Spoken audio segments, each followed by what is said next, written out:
Yeah, let's welcome to the terminal. And the first thing, like I mentioned in the presentation, is that you correct for disordered reads. First of all, before we begin that, let's see the nature of our folder. So our reads, we are no longer using the raw reads, but we are working with the trimmed reads, or better still, the processed reads. And so I will list the files in the trimmed reads. Sorry, yeah. So they are here, and our trimmed reads are here. You can see all of them. Then the next thing is to actually start correcting for if there is a potential for being disordered, right, internally within the reads. So I have copied the scripts and then I'll paste it. Oh, sorry, I think I made a mistake. Yeah, sorry, I can just skip that, and I will just use the command. Yeah, so this is the command, and to use the command, you use repair.sh, which is the command itself. You specify the input file located in the trimmed read folder, and then this is the forward. Like I mentioned, we are using just one file for now, and then later on we can talk about a script that works for everything.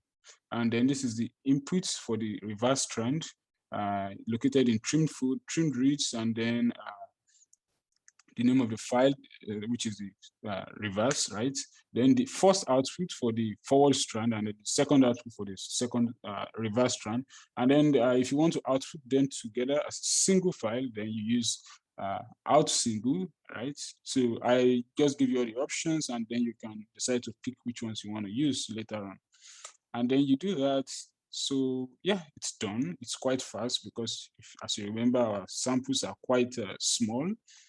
So then I have downloaded my reference genome. My reference genome is also small. It's quite abridged and specific for this project. And to do that, you can say, let's see, we have it in the, yeah, we have our, we have our outputs here, the forward and the reverse. So those have been repaired.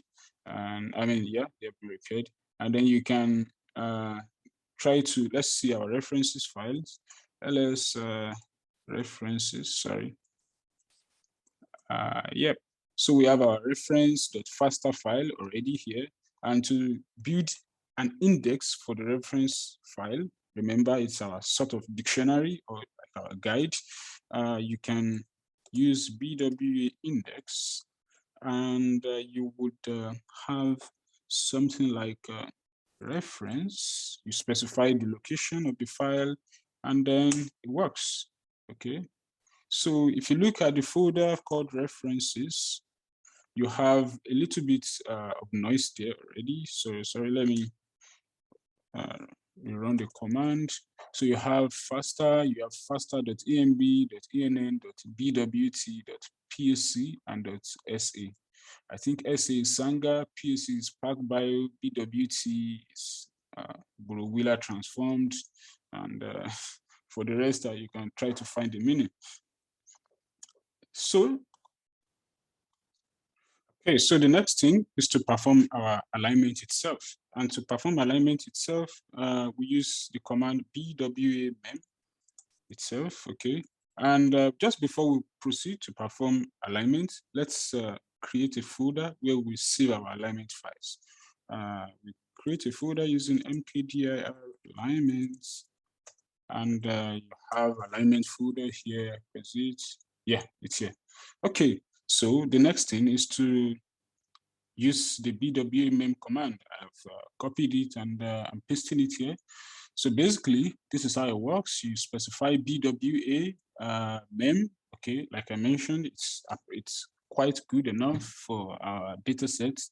Then you specify where your reference folder is, your reference files are, and then it picks whatever it's supposed to pick alongside the index, right?